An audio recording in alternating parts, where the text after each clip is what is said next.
Okay, development blog, creature feature. This is the Valheim September Devblog 2023. I have scrolled down already because they already threw something at us immediately with an image, alright? At the top, the little header. I'm just gonna read the paragraph. Well met, travelers. Summer has reached its end, but the Ashlands remains hot as ever. As you might have seen on social media a couple weeks ago, we shared another piece of concept art, this time a light armor design. Yes, love that. That brings us up to 3 separate armor sets for the Ashlands hype, which means there should hopefully be something you like regardless of your playstyle. I hope so. I don't think just putting them in there makes them nice. Usually, like, all the light armors have really good secondary benefits that you can't really cover by playing exceptionally well and putting control on your enemies, like with at gear, or frost damage, or with exceptional range like Arblast, magic, a bow, of course, with frost arrows, and just raw DPS for absurd stagger from sneak attacks, just stagger locking enemies with like needle arrows. Just usually all of that renders heavy armor just simply not as good as the medium, as the light armor sets or medium armor sets. Like, and that's a damn shame. I don't think it should be that way. I think that you have several benefits on the light armors, slap one benefit on the heavy armor, and make it good. And now we're talking balanced system. So you give heavy armor a good thing, then this statement will actually be true, and regardless of your playstyle will be true. Personally, I like it when you have situations that call for just a quick and easy one armor piece swap. You go into your inventory, you right click one thing, it takes a split second to equip it, and now as that creature approaches you, it's like, okay, well now I'm ready for it. I equip the thing and now I have fire resistance, or I switch back to this other thing, and now I have pierce resistance, and now I can drink a potion that overrides a fire weakness, so now I have pierce res and fire res. I love that stuff. It's just simple, but it's not at the same time. It's really nice. A lot of people don't do that, but I love that stuff. Hopefully, there will be situations and encounters that are really cool in the Ashlands that will incentivize a similar thing. And I want heavy armor pieces to be in the mix. Like, for say, with the wolf armor chest, that has frost res. So I wish something, maybe a heavy armor chest, could have fire res, or something interesting like that. Yeah. Hopefully we'll get something like, please. I mean, if the Ashlands heavy set doesn't have fire res, oh god. Like, if one of the pieces doesn't have fire res, I swear. Of course, this is only balanced if, well, just like in the mountains, we didn't have an easy-to-make cape that you can slap onto any armor custom set that would give you frost res.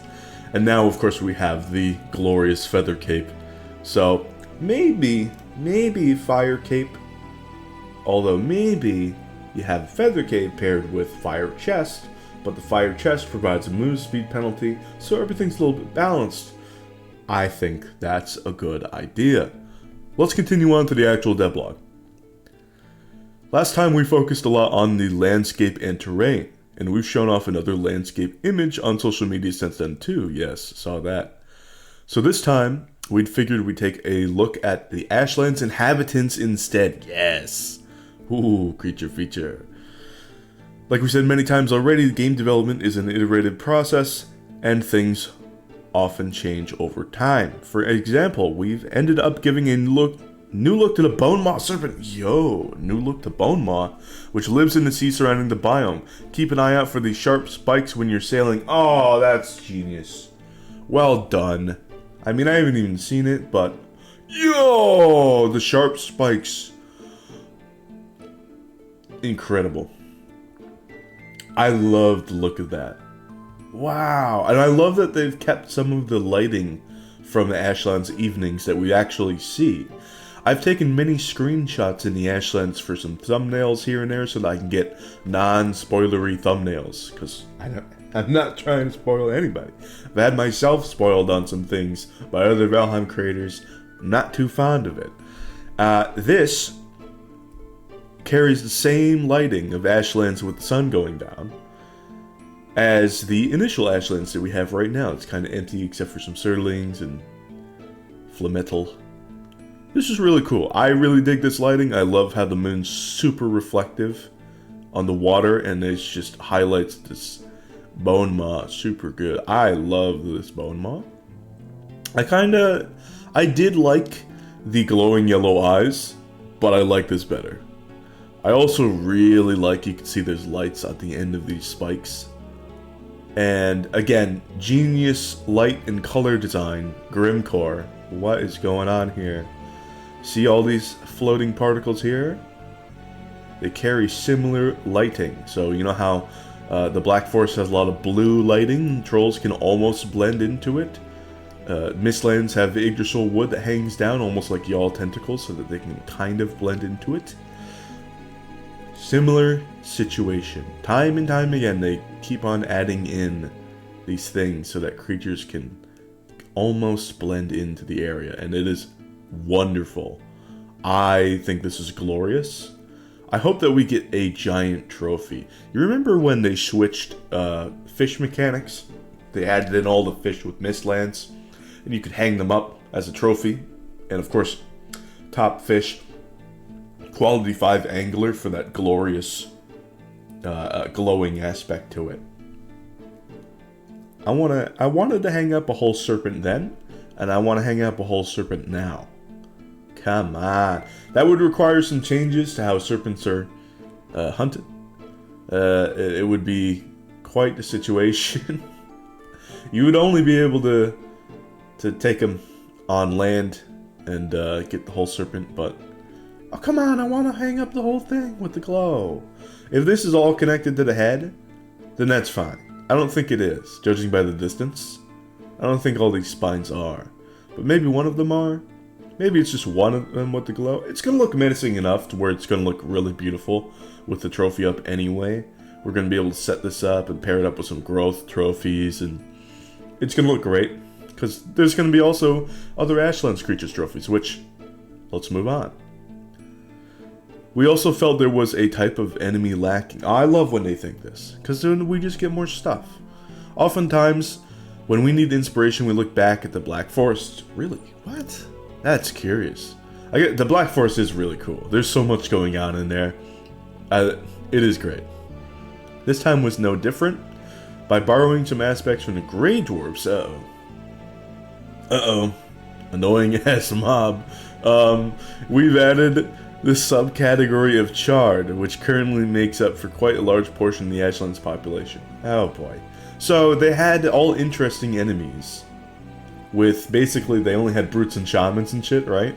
And now it's just like, let's add in the normal regular dudes. Which is fine. Like, if you make the normal regular dudes interesting to fight, like Fullings, I'm game.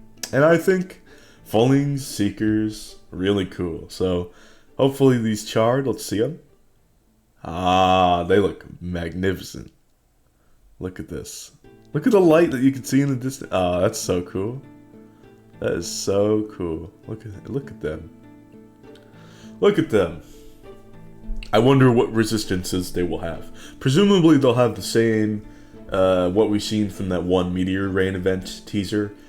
I think we'll see fire immunity, and then, of course, fire immunity.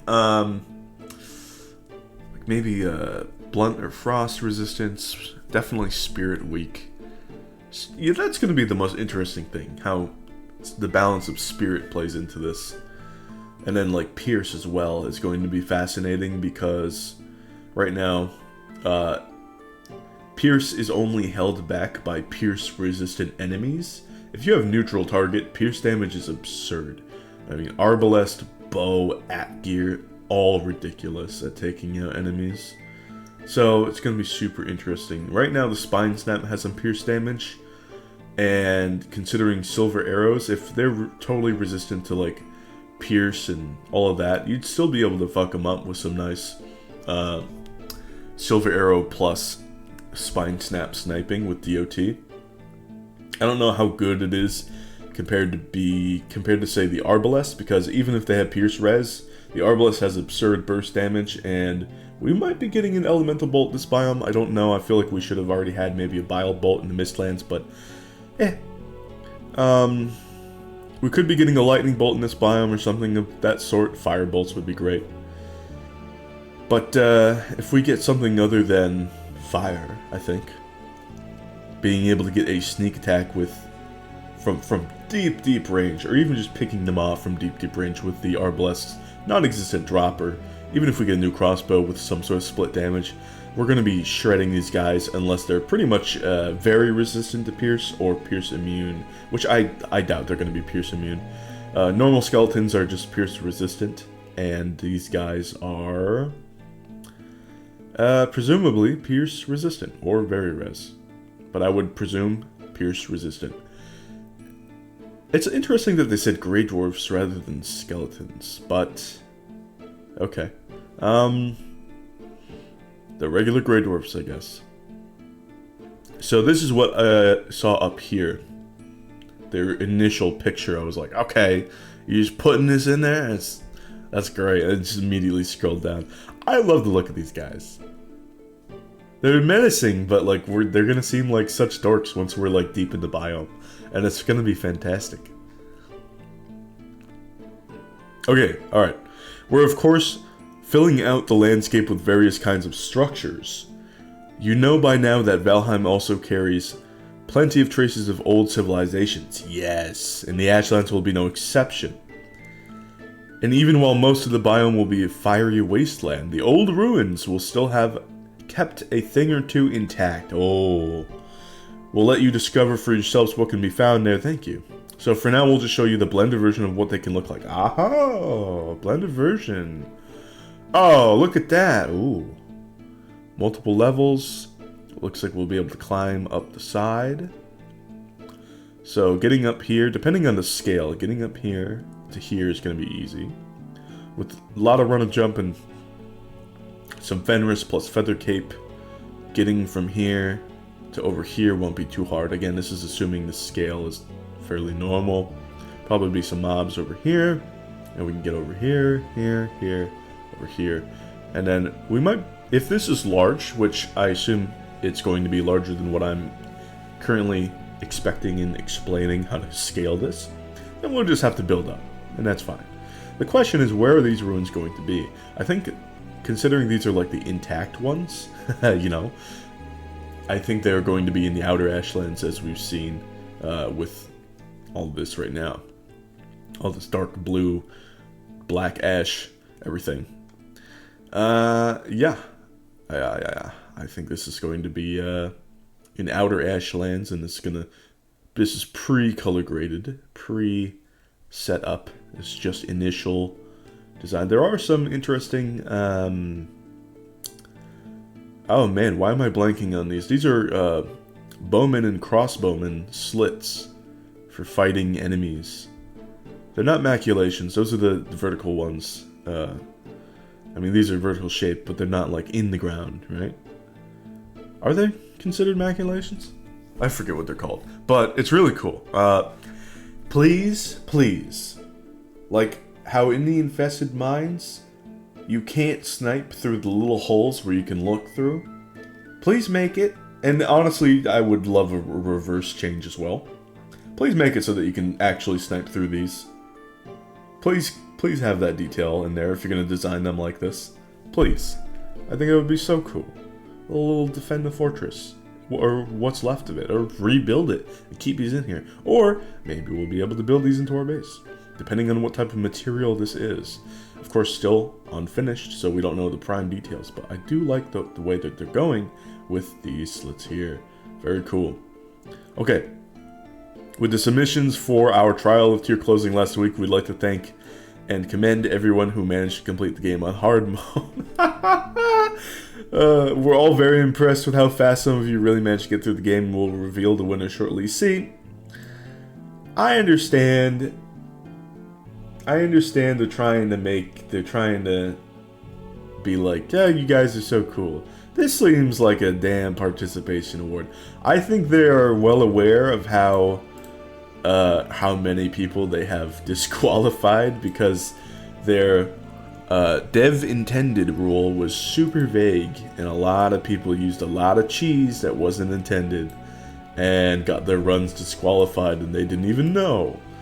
And I think they're saying complete the game on hard mode instead of completed trial of tier. I think a lot of things are disqualified, which is unfortunate. I mean, I'm glad that Valheim is stepping into the official speedrunning scene and recognizing this aspect of the community that I find very entertaining. I'm glad that they're stepping out there and just like doing this sort of community aspect. Very cool.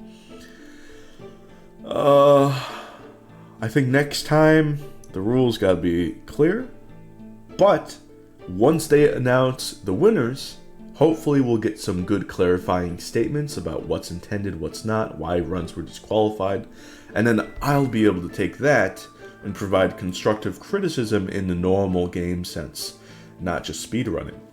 Normal game sense is what I excel at. That's what I'm trying to make guides for, and make information for, and analysis for. So, being able to align a lot of that with intended play and give constructive, real feedback to devs is going to be huge. So, super excited for the results. I'm excited to see what the winning time is. So yeah, super hype. Shortly. Is this Valheim shortly, or is this shortly? Otherwise, anyway, excited for everything. Oh man, it's gonna be so cool. Just hope it's implemented right. I think it's looking fantastic, and I think it's absolutely going to be a blast of a time and a net positive. But I hope everything is done to perfection, as always. All right. Oh, look at that build of the month. Thank you, Jay Smars, for making things like this so much easier without dev commands. Really cool ocean build, though. Love that. Alright. Congratulations to Capcrumbs Gaming. Alright. Thank you for watching. Bit longer one than usual. But there was a lot of cool things to be had and cool things to be said. I'll see you guys some other time. Bye.